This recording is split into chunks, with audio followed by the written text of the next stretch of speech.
एक गांव की गाय चराया करता था एक आदमी। गांव में भागवत की कथा हो रही थी। वो वहां गए। कथा का प्रसंग चल रहा था कि जिसने जिंदगी में गुरु नहीं बनाया उसका जीवन बेकार चला गया। कथा समाप्त हुई। पंडित जी के चरणों में गए। इतना पकड़ पाए कि गुरु बनाए बिना जीवन व्यर्थ जाता है। अब आप हमारे गुरु हो। अब हम कहाँ ढूंढे गुरु, आप ही हो गुरु। अब हमें मंत्र दे दो, फिर हम अपनी गाय चराने जाएंगे। हमारे पास ज़्यादा समय नहीं है। गुरुजी ने कहा, आखिरी दिन जब कथा समाप्त होगी हम तुम्हें मंत्र दे देंगे, तुम आ जाना। अब कथा का आखिरी दिन। सबने काफ़ी भेंट चढ़ाई। अब वो गरीब आदमी वो क्या देगा दीक्षा में। गुरुजी ने टाल दिया कि अभी हम भोजन कर रहे हैं कि फिर आना, और वो बेचारा बाहर बैठ गया। अब रबड़ी आदि पाया तो प्रेशर बना, और पहले गांव बाहर शौच जाना होता था। पहले शौचालय तो होते नहीं थे, और वो आश्रम के बाहर ही बैठा था। जो ही लोटा लेकर निकले, बोला, गुरुजी गुरुजी मंत्र दे दो। देखो अब कथा भी समाप्त हो गई है और अब आप जाने वाले भी हो, और पीछे पीछे चल दिया।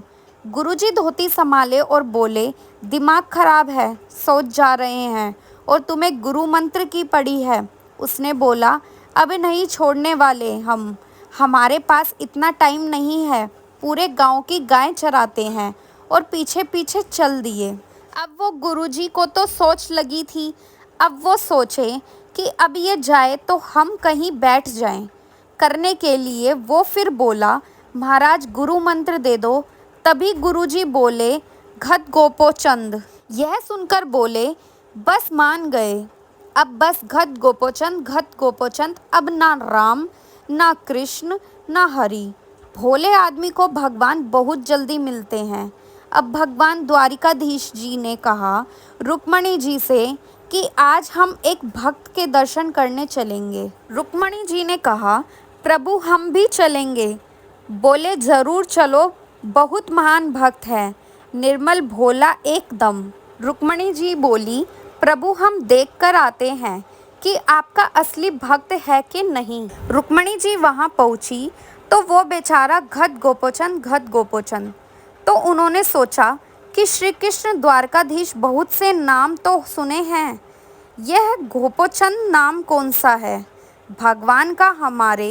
रुक्मणी जी ने कहा, किसका नाम जप कर रहे हो। और वो अभी तक वो किसी ने पूछा ही नहीं था। तो उन्होंने हल्की सी आँख खोली और देखा कि कोई स्त्री है। गुस्से में कहा, तुम्हारे खस्म का नाम जप रहा हूँ। और किसका जपते। रुक्मणी जी लौटकर आई श्री कृष्ण जी के पास और बोली कि प्रभु बहुत जानकार आदमी है। वो देखते ही एकदम पहचान गया और बोला, आपका खस्म माने पति। बोली, आपका भजन कर रहा है प्रभु, बहुत स्वर्गीय भक्त है। भगवान बहुत मुस्कुराए। अगर आपको मेरी वीडियो अच्छी लगी तो अपने दोस्तों के साथ शेयर करें और मेरे कृष्णा स्टोरी चैनल को सब्सक्राइब करें।